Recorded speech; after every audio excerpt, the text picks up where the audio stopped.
नमस्कार दोस्तों, OCN network में आपका स्वागत। अरविंद केजरीवाल का खेल ही खत्म होने वाला है। पूरा खेल खत्म होने वाला है और बहुत लंबे समय के लिए अब वो अंदर रहने वाले हैं, जाने वाले हैं।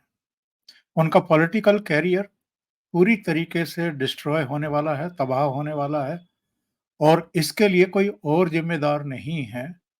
इनकी महत्वाकांक्षा और महत्वाकांक्षा को पूरा करने के लिए हर तरह के तौर तरीके अपनाना इनके लिए बेहद घातक साबित होने वाला है। अभी तक तो इनके खिलाफ कुल मिलाकर के 30-32 अलग-अलग मामलों की जांच पड़ताल चल रही हैं, जिनमें से शराब घोटाले में ये गिरफ्तार किए गए हैं 21 मार्च को और अभी हाल फिलहाल में इनको कोई राहत मिलेगी इसकी संभावना भी कम है। हालांकि 7 मई यानी कल जब तीसरे दौर का मतदान हो रहा होगा, तब सुबह 10:30 बजे सुप्रीम कोर्ट इनको लोकसभा चुनाव में प्रचार के लिए अंतरिम जमानत दी जाए या नहीं दी जाए, इस पर विचार करने की बात कह चुका है, जिसको लेकर के लोगों की तमाम तरह की प्रतिक्रियाएं भी आ चुकी हैं। और बहुत सारे विधि विशेषज्ञों का ये कहना है कि किसी अपराधी को, किसी भ्रष्टाचार में, घोटाले में गिरफ्तार व्यक्ति को अगर अदालतें अंतरिम जमानत पर छोड़ने लगेंगी चुनाव प्रचार करने के लिए, तो ये बहुत गलत परिपाटी पड़ेगी और फिर तो जेल में बंद हर कैदी जो है वो या तो चुनाव लड़ने लगेगा, नॉमिनेशन दाखिल करवा देगा अपने नाम का, या फिर दूसरे तौर तरीके अपनाएगा बाहर आने के लिए। बहरहाल ये एक अपने आप में बहस का विषय है कि ये होना चाहिए कि नहीं होना चाहिए और सुप्रीम कोर्ट उनको अंतरिम जमानत देगी भी या नहीं देगी, या केवल माइनस प्लस पर यानी मेरिट पर केवल सुनवाई करके और खेल खत्म करेगी इनका, जो ये बाहर आने की कोशिश कर रहे हैं, वो तो हम कल देखेंगे, समझेंगे, कल पता लगेगा उसका। लेकिन इससे ठीक एक दिन पहले अरविंद केजरीवाल की मुसीबतें और बेहिसाब बढ़ गई हैं। एलजी वीके सक्सेना ने जो होम मिनिस्टर अमित शाह को अपना एक सिफारिशी पत्र भेजा है और इस पत्र में यह कहा गया है कि अरविंद केजरीवाल और आम आदमी पार्टी के खिलाफ एनआईए जांच कराई जाए। इन्होंने सिख फॉर जस्टिस से फंड रेस किया है, फंड लिया है और ये फंड भी 2017 से लेकर के 2022 के बीच में, यानी 5 साल के बीच में ये फंड है करीब 133 करोड़।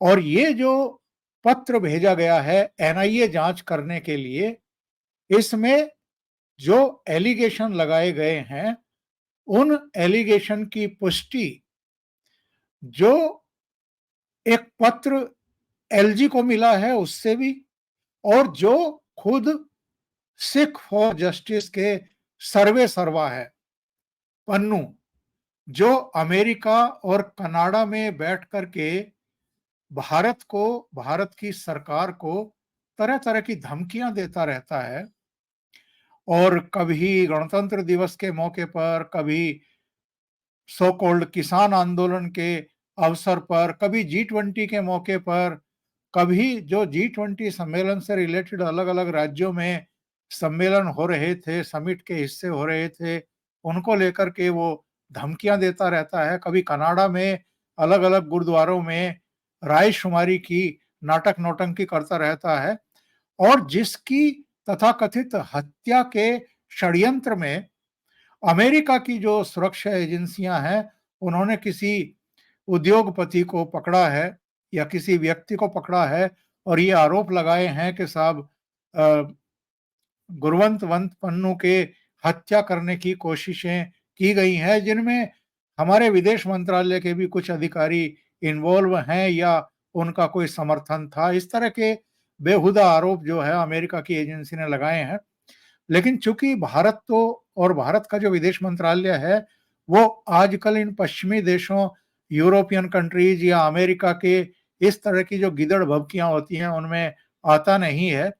तो जो हमारे विदेश मंत्री हैं और पूर्व विदेश सचिव जो रह चुके हैं एस जयशंकर साहब, उन्होंने बहुत कड़ा जवाब दे दिया है ऑलरेडी। अभी जैसे निज्जर की हत्या के आरोप में भी कनाडा में 3 भारतीय पकड़े गए हैं और वो भी लॉरेंस गैंग के बताए जा रहे हैं कि उन्होंने जो है निज्जर की हत्या की थी गुरुद्वारे के पार्किंग में जब वो गाड़ी में बैठे हुए थे।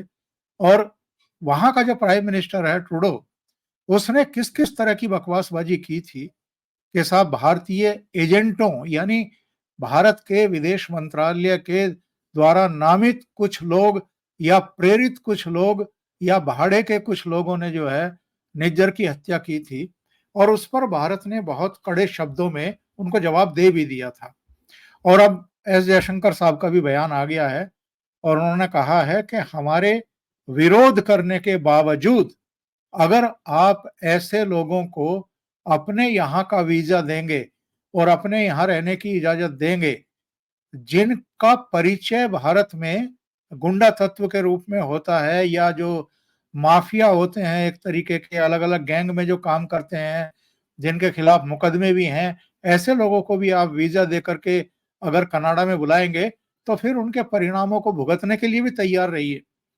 इसके अलावा ये भी कहा है उन्होंने कि वहां पर जो एक सिख राजनीति की जा रही है उसका नतीजा है जो कुछ हम वहां इस समय देख रहे हैं या जिनका फायदा ट्रूडो और उनकी पार्टी भी उठाने की बेशर्म कोशिश कर रही है।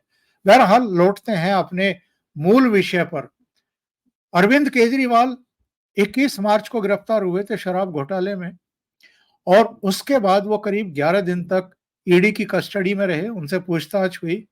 1 अप्रैल को उनको अदालत ने न्यायिक हिरासत में यानी तिहाड़ जेल भेजा था और उसके बाद से वो लगातार तिहाड़ जेल में ही हैं। पहले उन्होंने अपनी गिरफ्तारी को अवैध बताते हुए हाई कोर्ट में इसको चैलेंज किया था। हाई कोर्ट ने कहा कि नहीं, ईडी ने जो किया है बिल्कुल सही है। ईडी के पास आपके खिलाफ शराब घोटाले से रिलेटेड बहुत सारे दस्तावेज हैं, सबूत हैं, मनी ट्रेल का भी पूरा उनके पास जो है सबूत है। और इसके अलावा चूंकि आपने ईडी के 9 समन जो हैं वो अवेल नहीं किए, किसी एक समन पर भी आप पूछताछ के लिए उनके पास नहीं गए, तो उनके पास आपको गिरफ्तार करने का पूरा अधिकार था। हाई कोर्ट से झटका खाने के बाद ये सुप्रीम कोर्ट की शरण में गए और सुप्रीम कोर्ट में अब सुनवाई चल रही है। 3 दौर की सुनवाई हो चुकी है। ईडी की तरफ से जो एडिशनल सॉलिसिटर जनरल हैं एएस राजू, एएस जो आपके एसवी राजू हैं, उन्होंने पूरा केस रखा है, बताया है। कल भी सुनवाई होनी है। जो मैंने बताया कि अरविंद केजरीवाल को क्या चुनाव में प्रचार के लिए अंतरिम जमानत दी जा सकती है, इसके लिए सुप्रीम कोर्ट ने कहा था कि दोनों पक्ष अपनी अपनी राय लेकर के हमारे सामने पेश हों। उस पर रिएक्शंस भी हैं, पर हम उस डिटेल में नहीं जाते।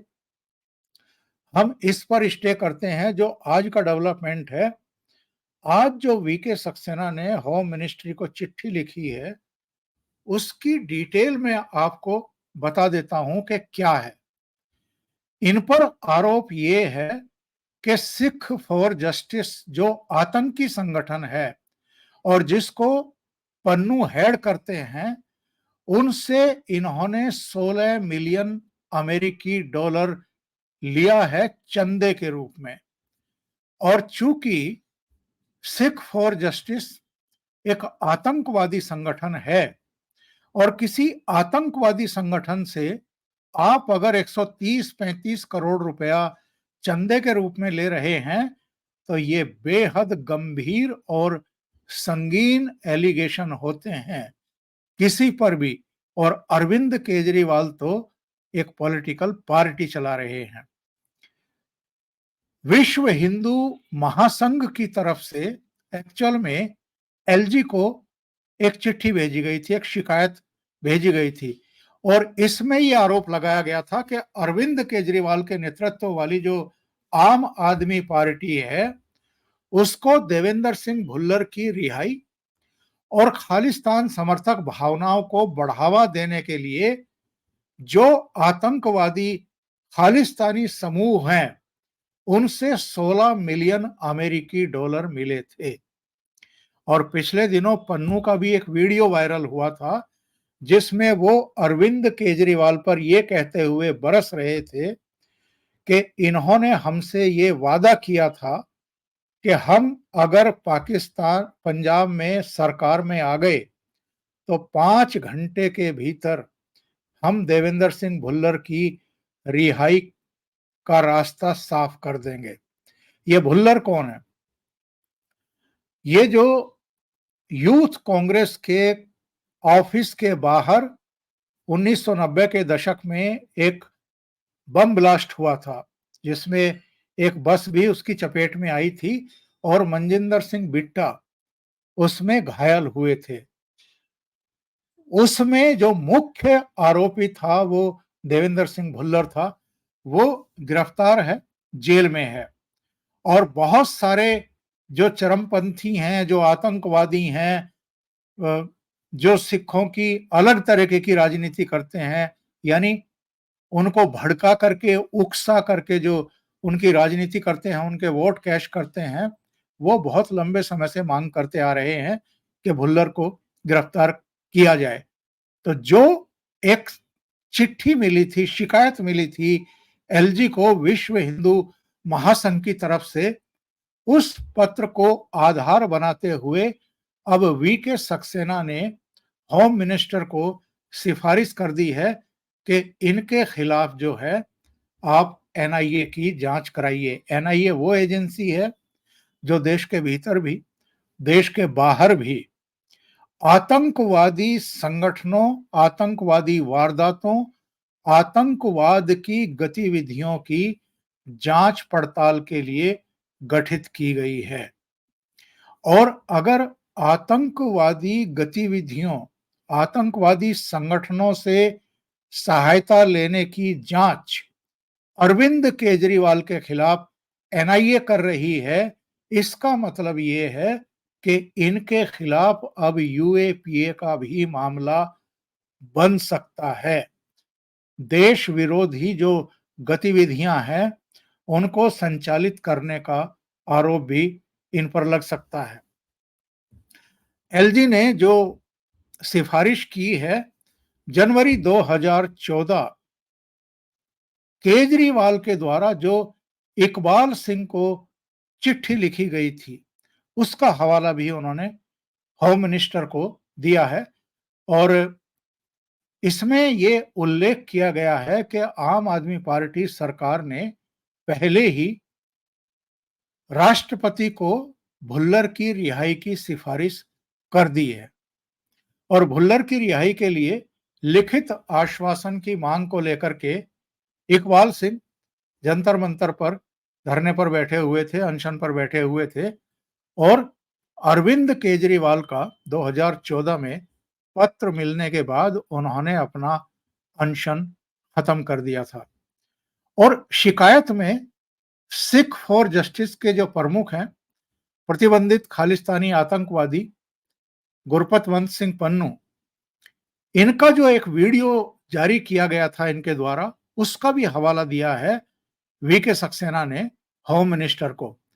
और उसमें यह आरोप लगाया गया था कि आम आदमी पार्टी को 2014 से 22 के बीच में जो खालिस्तानी समूह हैं, उन्होंने 16 मिलियन अमेरिकी डॉलर दिए थे।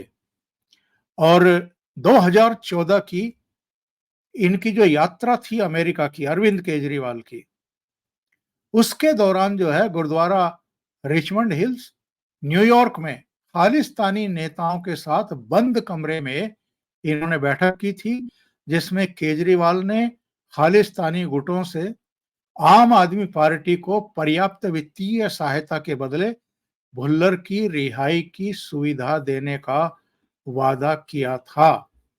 और मैं आपको उसके कुछ विजुअल दिखा देता हूं, जो बंद कमरे में खालिस्तानी समूहों के नेताओं से इनकी मुलाकात का जारी किया गया था।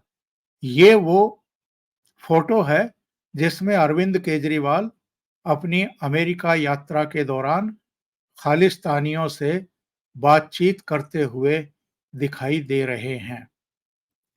और ये चित्र पन्नू के द्वारा भी जारी किया गया। ये चित्र एक अरविंद केजरीवाल के साथ उस समय जो हुआ करते थे रायजादा साहब, उनकी तरफ से भी जारी हुआ था। उन्होंने भी बताया था कि ये खालिस्तानियों से मिले थे और ये वो चित्र हैं।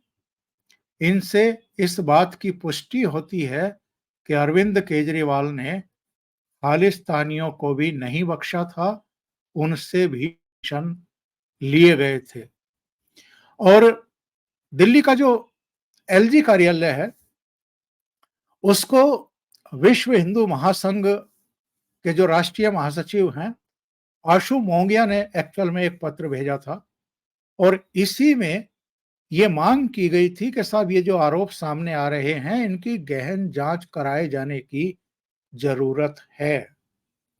अब आप ये समझिए कि अगर एनआईए अरविंद केजरीवाल के इन करतूतों की, कर्मकांडों की जांच पड़ताल करेगी तो इसका नतीजा क्या निकलने वाला है और एनआईए की जांच कहां कहां तक पहुंचेगी, इसका भी अंदाजा लगाइए। इनके पार्टी के जो फंड हैं, जो खाते हैं, वो खंगाले जाएंगे।